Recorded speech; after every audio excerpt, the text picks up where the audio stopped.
So yeah, my name is Andrew Ferris, and I am the CEO and co-founder of On This Spot, the historic walking tour app developer. And in today's webinar, I'm going to be discussing a lot of the new capabilities that we have been working on for On This Spot 2.0, which is a complete revamp of our app and web platform. And I'm going to talk about digital storytelling, how you can draw visitors, create buzz, and generate revenue.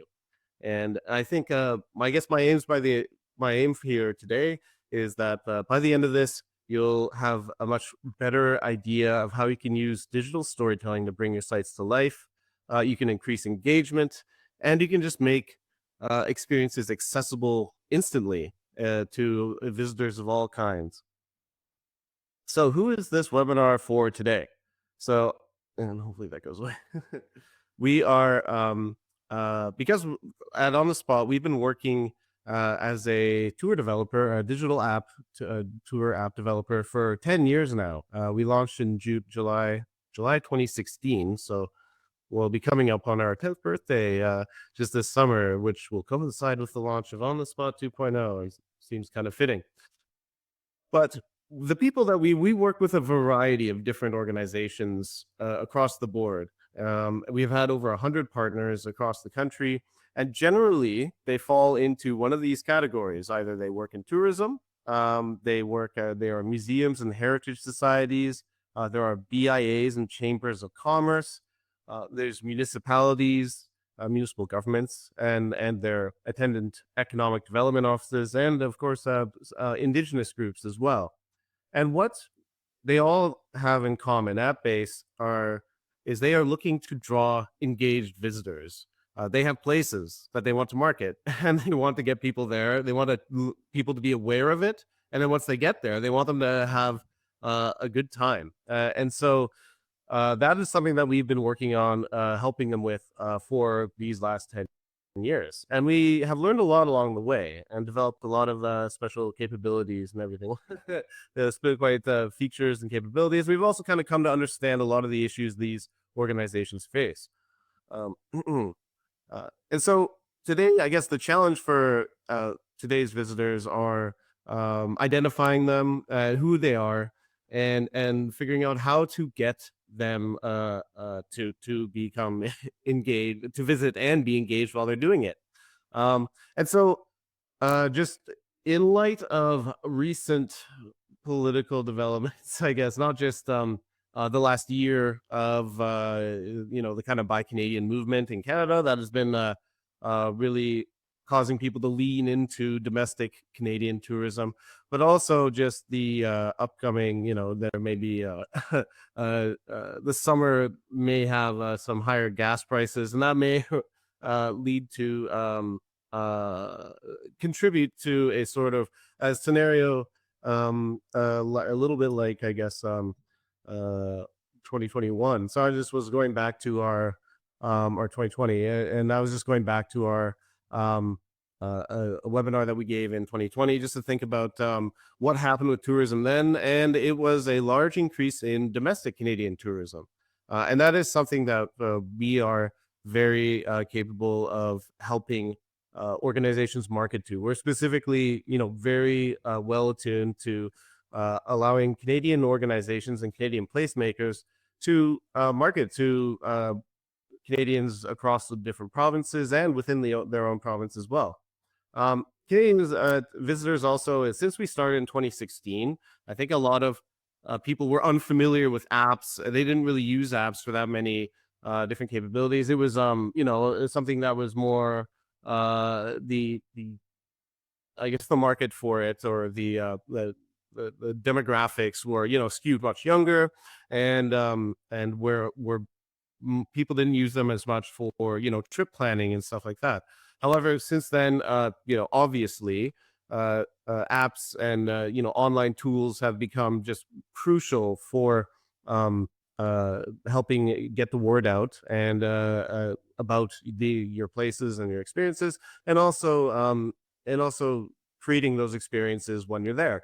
And also, this means that we can assume a fairly high level of technological savviness amongst a very wide swath of the population and your potential visitors. So it's no longer a barrier to that many potential visitors that that an app or a digital experience might be involved. You're not going to scare away that many people with digital experiences, and the sort of designs have become so intuitive to most people that it's quite straightforward to get people onboarded onto them. Also, most people are, the Canadian tourists and the visitors that you might have are, looking for budget conscious experiences.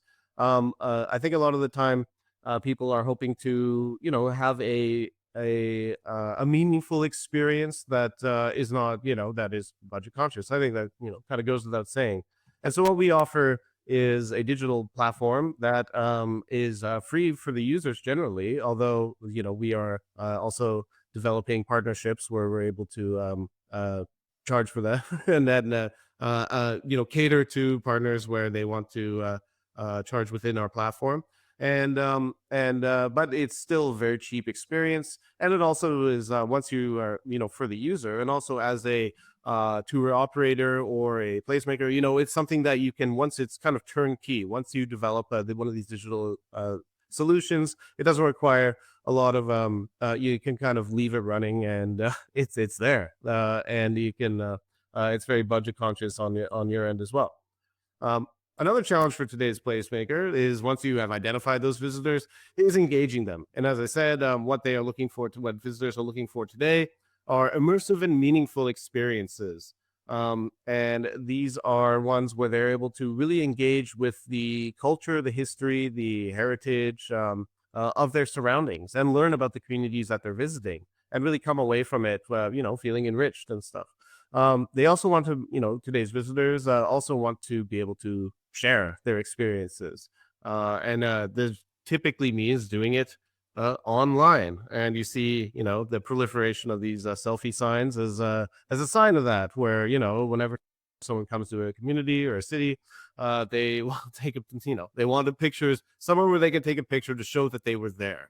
And so that's something that we have built into our platform in a fairly unique new way.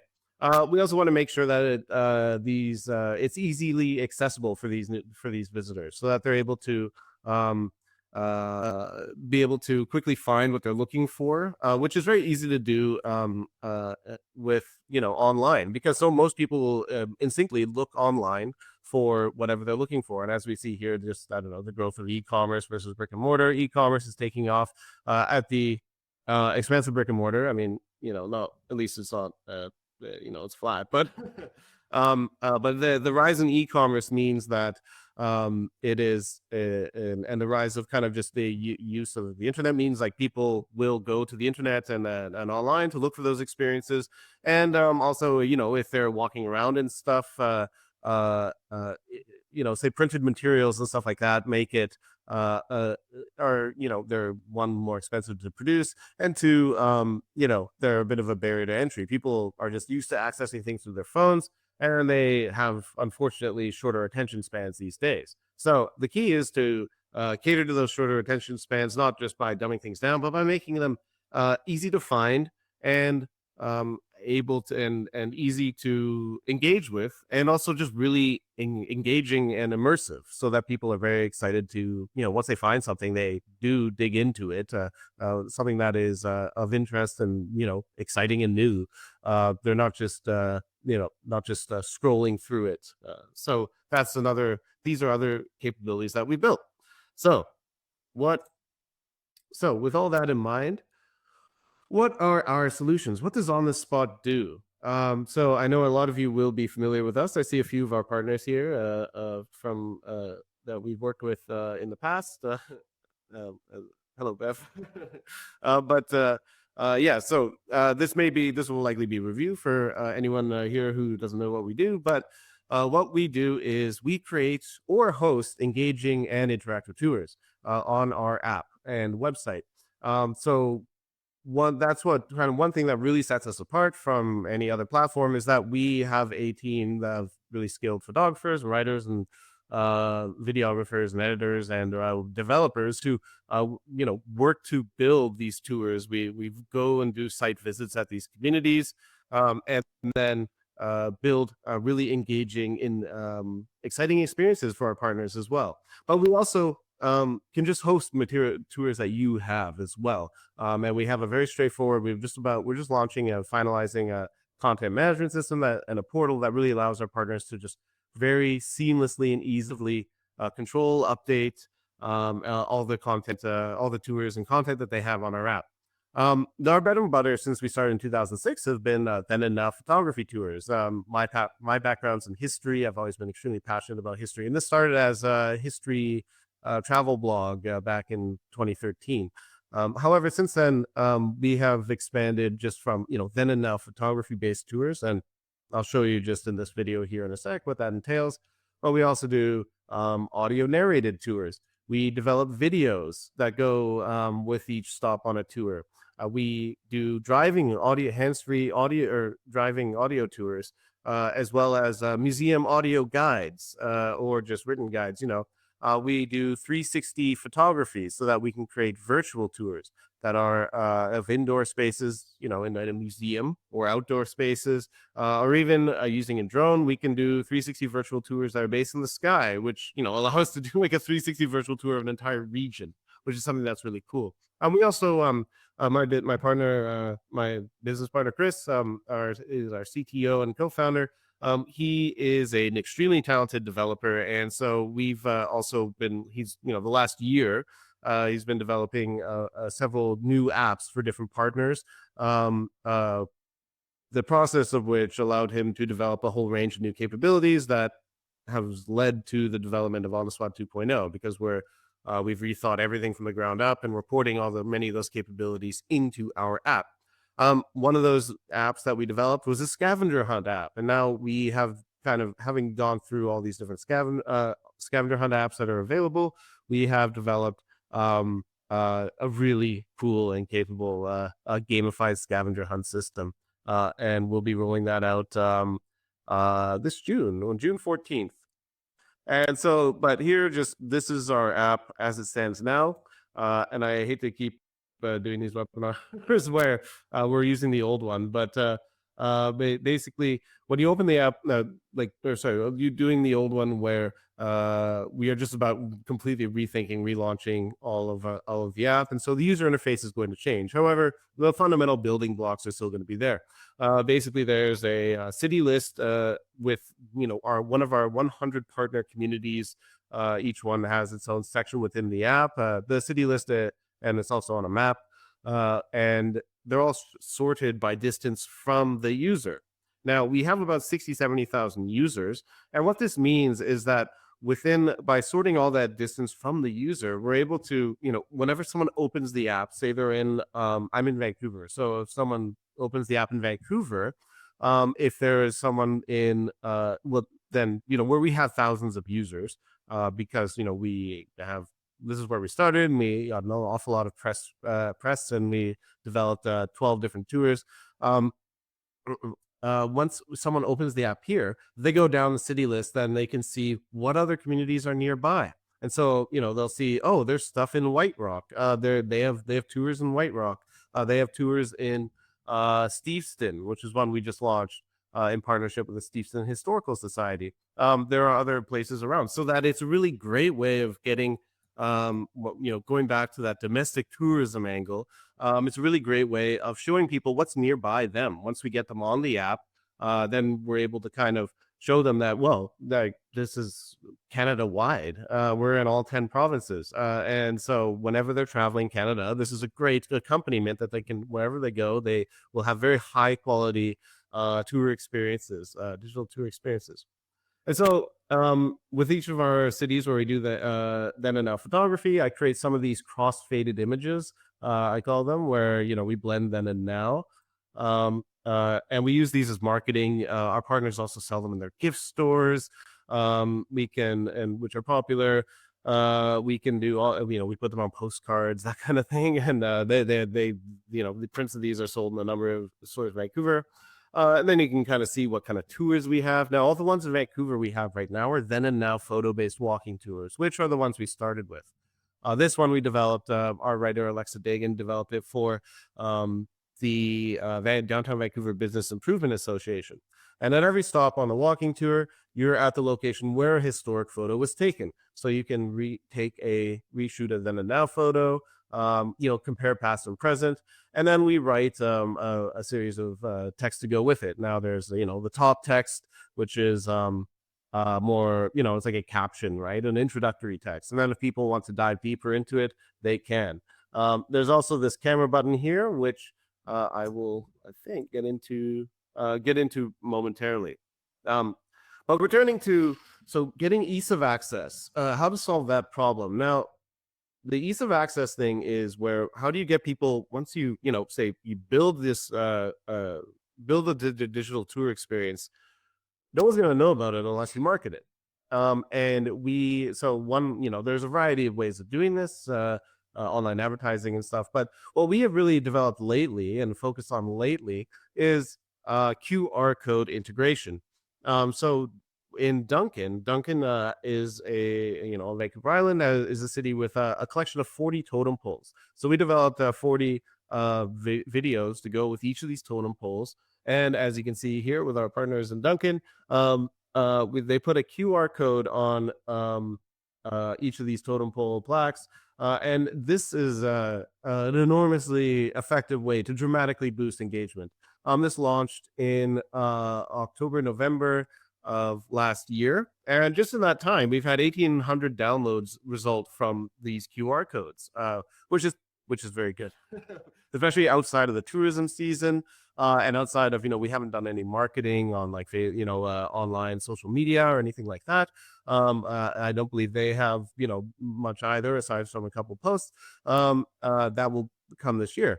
But what this means is we've built there's a QR code, if you just open your camera app within your phone, all camera apps now, as I'm sure we've all learned, have QR codes embedded in them. And so what that means is we're able to direct them not just to a download link for the app, because that is a pretty strong, people are reluctant to download apps generally. It's hard to get people to download an app, which is why we're so proud of our download numbers. But it is, we've all been pushed to download apps that we don't particularly, if you're just walking around, you're not sure if, oh, will this be worth my time? So what we do is we mirror all our content on our website. And when you scan it with your camera app, it will open up the app on our website, or open up, sorry, the corresponding video for that totem pole on our website, so that people can watch the video. And then once they are hooked, because they're pretty good videos, I think, they will be prompted to download the app. And then within the app, there is a QR code scanner. Now, this QR code scanner allows us to do all kinds of things.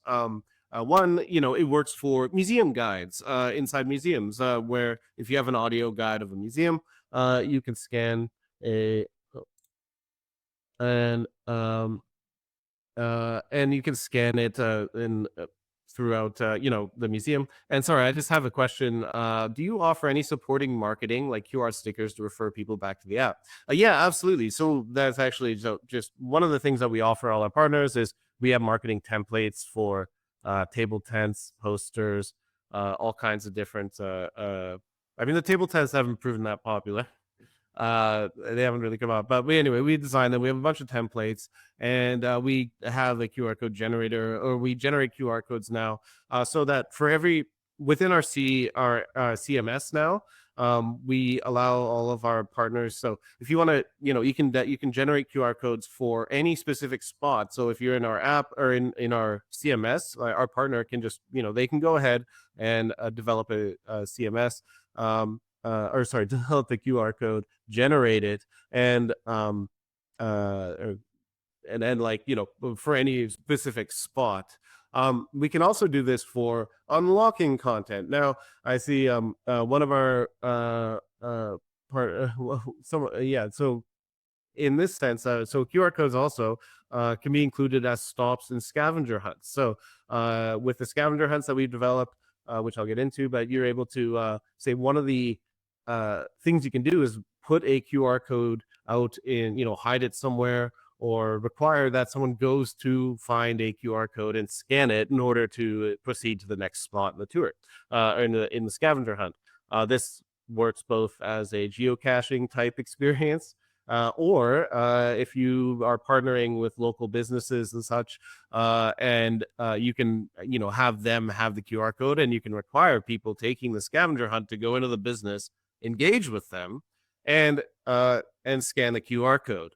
And then you can track if someone has scanned a QR code, and therefore using achievements in the app, and therefore you can incorporate them into incorporate these QR codes and stuff into different types of like promotions that you might do.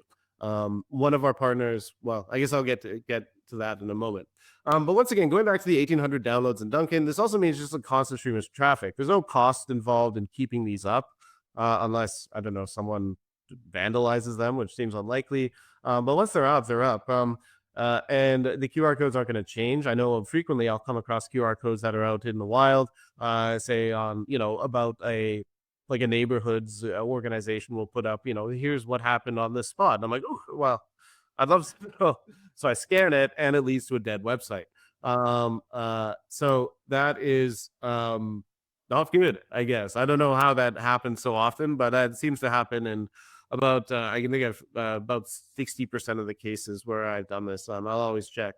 But no, ours will always keep functioning. And also, I'll point out another city that has just done QR codes put up is Dawson Creek. In Dawson Creek, we just launched a series of tours, audio and driving tours, and walking tours, and at all the locations around the community, they have put up QR codes, and these have also resulted in an attended massive boost in downloads and interest. And once again, you don't have to keep paying to print out materials. It's a big advantage because those printing budgets get pretty large. And as I said, we have all kinds of templates and designs and stuff that we can provide to our partners. But QR codes, I was skeptical of them years ago. Now I'm kind of converted to them because the analytics are pretty impressive. And I think people, since COVID, have become quite accustomed to using them. One other thing we can do, and what we're talking with some potential partners about, is you can use QR codes to unlock content in the app. And so that if for generating revenue, if you develop tours within the app, then if you want to sell them at your desk, and then say if someone purchases a tour from you, they just have to scan a QR code, and then they are able to access that content within the app. It unlocks it for them. And once again, you can add achievements to that. You can add all kinds of stuff to really engage the users once but you've got them onboarded. So really getting people to use the app is one, it's, a lot of it is press, and press certainly helps, and word of mouth is key because, people and shareability is key, which I'll get to in a minute. But having that ease of access through QR codes, and just putting those out and about, really making those available. People just scan them now so they work. Just a moment. And yeah, anyway, Candice, I hope that answered your question. If you have any others, if anyone has any others, please let me know. Don't hesitate.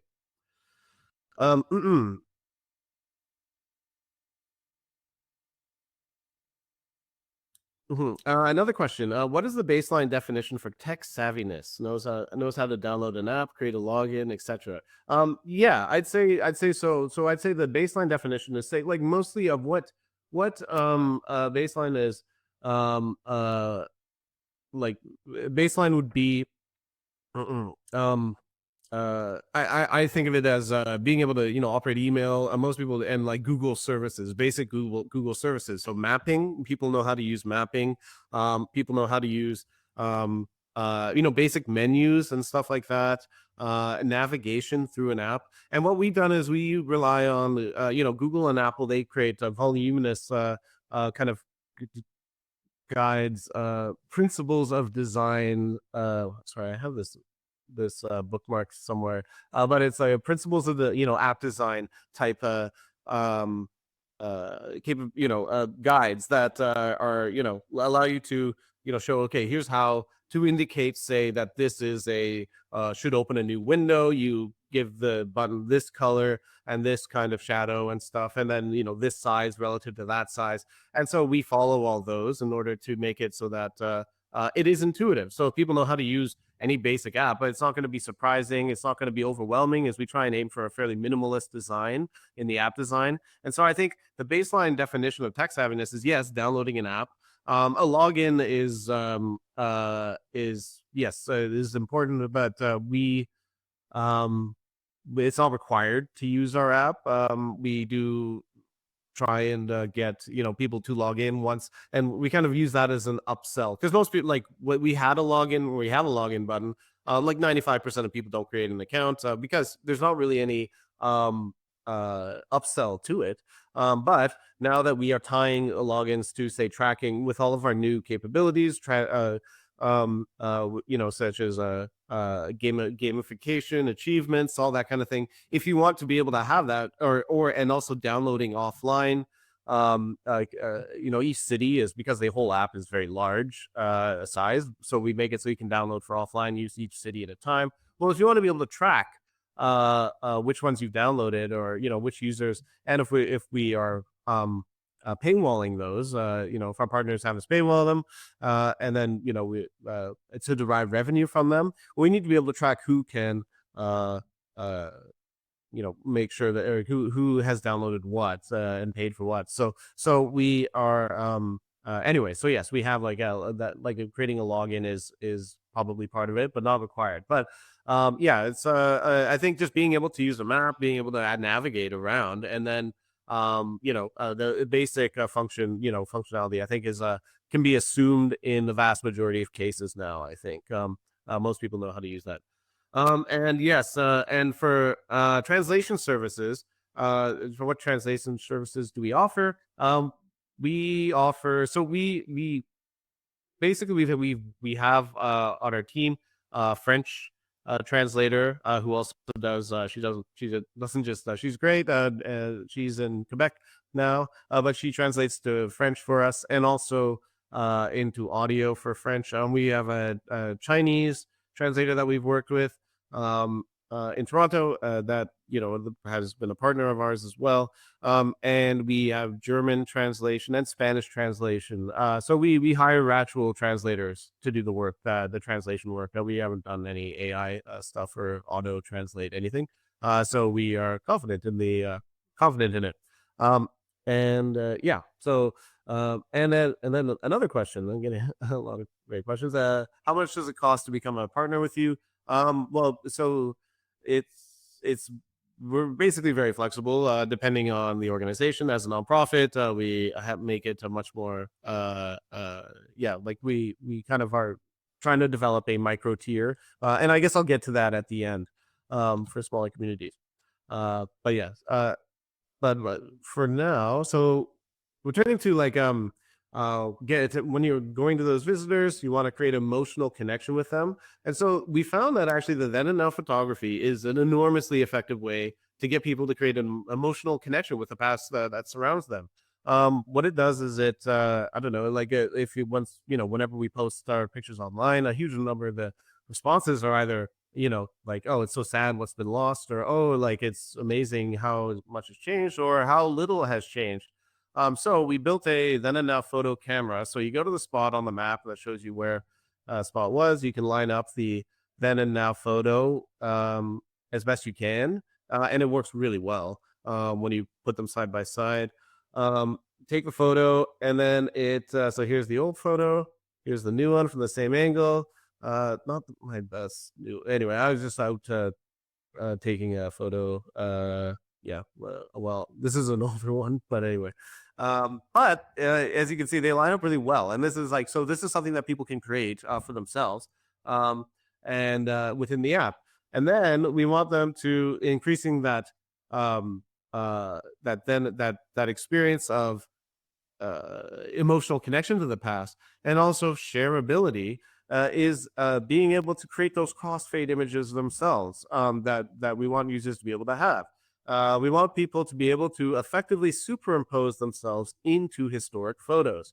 And so Chris has built the camera editor that allows you to create these. Now, this is like a very beta version. We're going to make a kind of prettier UI for it. But as you can see, this is just an example. We had to pick one that was like tall, just so that it fit nicely on the side of the screen here.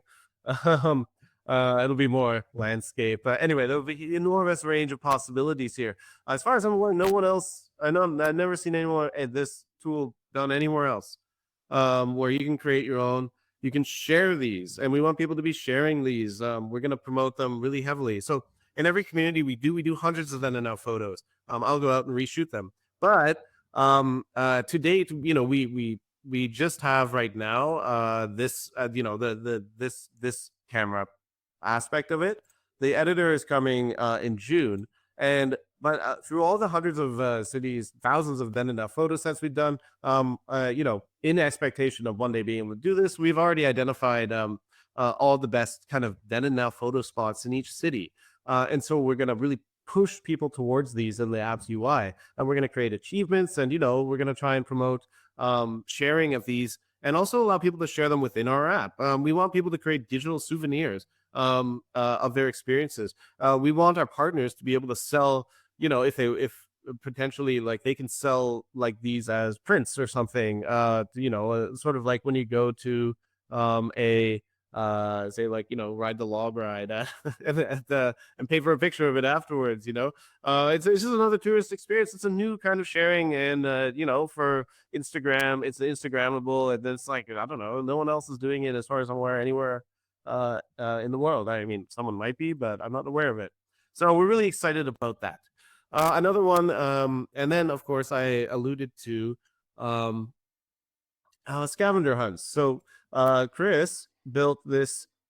I guess wait here. He built this scavenger hunt app for North Van Arts called North Shore Culture Quest, which you can download now, and it's proven extremely effective. Now, what we have is one, it's really well designed and nice. We have achievements in it, just to show you that these are all things that we're putting into our app. I mean, we don't have to watch this whole thing. They made a pretty good video. I was kind of, impressed.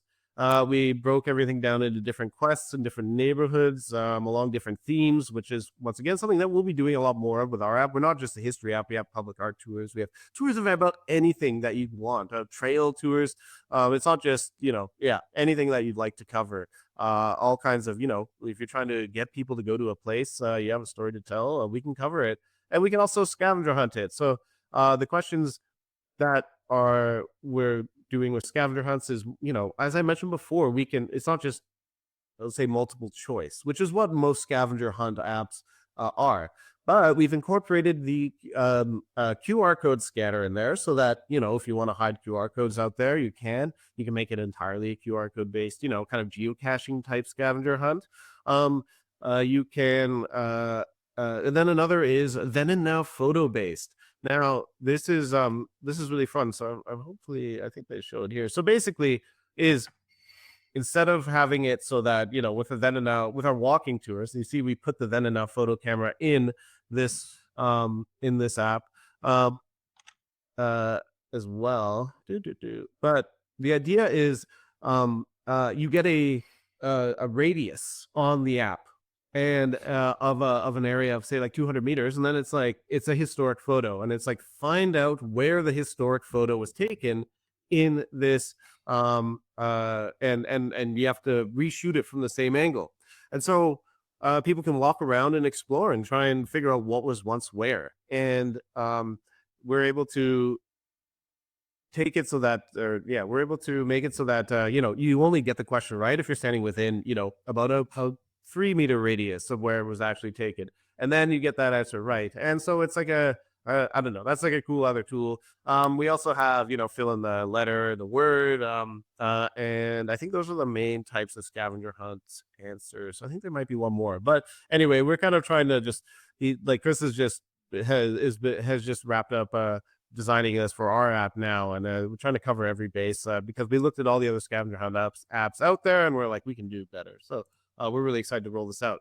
Another thing that we're doing is incorporating augmented reality. Now, this is something where we are doing a project with Trail and Trail British Columbia, and this is one we're launching for June. Where incorporating into scavenger hunts are questions that are based on augmented reality. Now, this is where you hold up your phone and it places, it creates digital experiences there.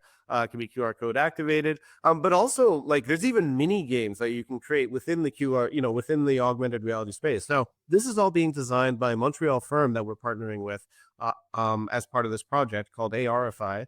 And we're really excited about this as well because once again, like, so we're doing it for several murals in Trail, but we're going to be rapidly expanding this out into, there's the possibilities for augmented reality combined with all the then and now photography and everything else we do is enormous. And I think there's great potential there. Yeah. So this is once another way to create. This is not something most people will have seen, these kinds of actually turning these murals into mini games on your phone when you just hold up your phone to them. And this is something that we will be, in June 14th, we're launching all this basically. We also do video-based storytelling. Now, obviously, when we want to get people excited, and here's one of the Duncan videos that we created. But as I say, we film, edit. We worked with the Cowichan tribes. This is a Cowichan narrator, a Cowichan elder we worked with. Many of the carvers who created other poles on this tour. Garley was born in 1919. Anyway, so that's once again we can do video tours, and once again that's going back to that short attention spans. It's going to getting people engaged and excited, and once again, where those are, people scan the QR codes and they go to those videos, and they're really high quality videos. And we have 40 of them, and each one's like pretty unique and different. That was a very enormous amount of an enormous project, and one of my favorites that I've ever worked on. And then I guess another thing is we can also take all these things that I've spoken about, and it's often difficult to get people, you want to raise awareness, not just about, like having people walk around and stuff, but you want them to plan visits. And so in order to do that, oftentimes virtual tours are very effective in getting people to do that. And so say like audio tours, then enough photos and all that. We can build virtual tours for communities and to help them, to increase accessibility. Basically, it's also for people that are not able to visit for whatever reason. So it's a great way of improving accessibility. And so this is one we did of Toronto's Railway Museum, showing all the basically, and we layered on top of it their museum audio guide. So you can either walk around. 200 years ago, the land around you did not exist, but the need for railways to act. So they had a museum audio guide. But if you if we're building a QR code based museum audio guide, so if you're walking around, scan, listen. If you're not, but we can also take that museum audio guide and anything else basically and implement it on here. I'm just working on finishing up a series of virtual tours for Gimli, Manitoba, including murals. A bunch of different, community organizations there, as well as the the Gimli Glider Museum and the landing spot of the Gimli Glider, which is very special. So these are, just a number of our kind of solutions and our approaches to those issues of getting people engaged, letting them know where they are, or what's there, and attracting those some visitors basically to your location. And so just to sum up, for tourism organizations, what we want and we can do is we can engage potential tourists and help them to plan a visit. We can use these tours they can be marketed as experiences in the community. You can charge for them on within the app, and you can list them on TripAdvisor and stuff like that, and people can purchase them through there. That is something that we are hoping to develop or developing, or yeah. We can highlight tourist attractions across the region, so it's not just local. But the idea is, once you get someone on the app, say within Dawson Creek, we have all the different QR codes for the walking tour. But once they download the app, they see it, they're hooked with the walking tour in the community. We can get them, show them, they immediately will see, oh, they have audio driving tours that link to, that they can listen to as people drive to the next community down the road, and then they are able to see everything that's there. And for instance, this massive project we did in Visit South Okanagan included 8 different tourism organizations in 8 different communities. Along the way, as we developed content, walking tours basically in each of these 8 communities, and we connected them all using an audio driving tour. So the audio driving tour, you listen to it, it's hands-free as you go from one city to the next. It tells you what's in the next city. You get excited, and then you go. Yeah. So, sorry, was there any other questions there? I keep seeing. I think I answered the. I'll get back to the price, I guess, at the end. But yes. Okay, cool. And of course the shareability, which I've discussed. And you can promote. You can run competitions for creating the best then and now photos in your community. You can do them as timed events in the content management system. You can have it so that it goes, a scavenger hunt is only available for 30 days. You can promote it as such. That's something that our partners at North Van Arts are doing. They're partnering with all the local businesses there. Well, I guess I'll talk about that. I'll get back to that actually in the BIA slide. For museums and heritage societies, we want them to, we want to prompt people to plan a museum visit. And what we hear from museums all the time is that people come to the museum, they visit the community, they stop in or at the visitor center, and then they're like, okay, well, what do I do now? And so they're like, well, here, just download this app, and you give them a whole experience after that. And it's a great way to get people out and about walking around the community. And the idea is, it's a memorable experience because you're just seeing everything that's, it's like if it's an audio guide or a video guide, you can really show people, it's a very immersive experience. So it's just like having your own tour guide effectively, especially because of all the, and it's high quality because we put a lot of tender love and care at TLC into all the tours that we develop. And we go a long ways of trying to help our partners put together the most best tour experiences that they can if they're just submitting them to us. And then finally with BIAs and business organizations, well, not quite finally, but once again, is you want to get, as we pointed out back there, as I pointed out, the rise in online marketing and online shopping means, that BIs and business organizations are constantly struggling to get people walking around, visiting downtowns and kind of high streets. But most business, like generally the main street of a town is where all the historic buildings are located. It's where all the public art is located. It's where all these points of interest are located. They're concentrated in this area, and it's really easy to make these really engaging, exciting experiences for people that gets them to go downtown. And with things like scavenger hunts and the then and now photo camera, with dozens of then and now photo opportunities, it creates replayability too. So people keep coming back, and they also learn about the place, and they feel more connected to it if it's their own community as well, and they feel they're, and if they're walking around, and we can track. We're kind of revamping our analytics system right now, but we can track how long people have walked, how many people have walked along each street as they have taken each tour, and therefore we can track that analytics, and we can show how many people are visiting, walking around the downtown, and then going into each of these businesses. And you can also incorporate the businesses into these scavenger hunts and experiences using QR codes, running once again, so as I was saying about North Van Arts, they were running a competition, or a partnership with all the local breweries in North Vancouver, because there's a brewery district. There's a lot of breweries there, and so that people would have to go into the different breweries and solve questions, and then go to the next one. And then once they completed it, they would receive a achievement in the app. And so this achievement, so then after that, once that's proof that they have done it. So they can just go to North Van Arts and show that they have completed the achievement. Show them here's the app. They see I have this achievement. They're like, great. You had to scan the QR codes or whatever in order to get the achievement. So therefore, you are entered into the into this prize draw for, I don't know, like a keg or something like that. I'd have to double check what the prize was for it, but anyway, so it's there's enormous potential for all these kinds of things. And then once again, we do public art tours. You can do all kinds of different stuff.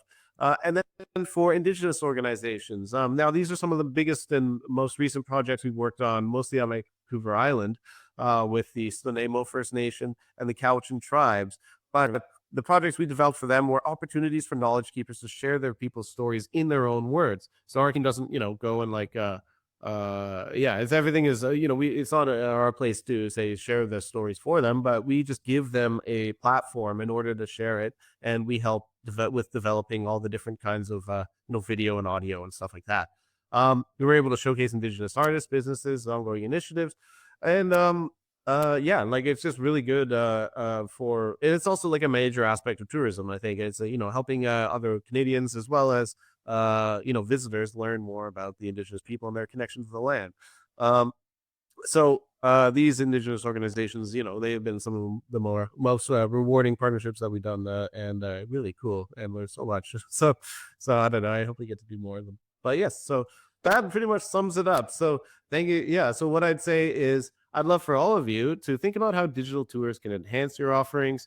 And then you can book a discovery meeting with us. I'd love to chat with you, learn about what you are working on and how we can help. Just because we have done so many different partnerships with so many different organizations of all shapes and sizes that we're able to, we have a lot of capabilities, and we can kind of come up with some creative solutions to fit your budget. And we can develop a proposal for you that, and we're pretty flexible. Because we're a small company, we're very agile.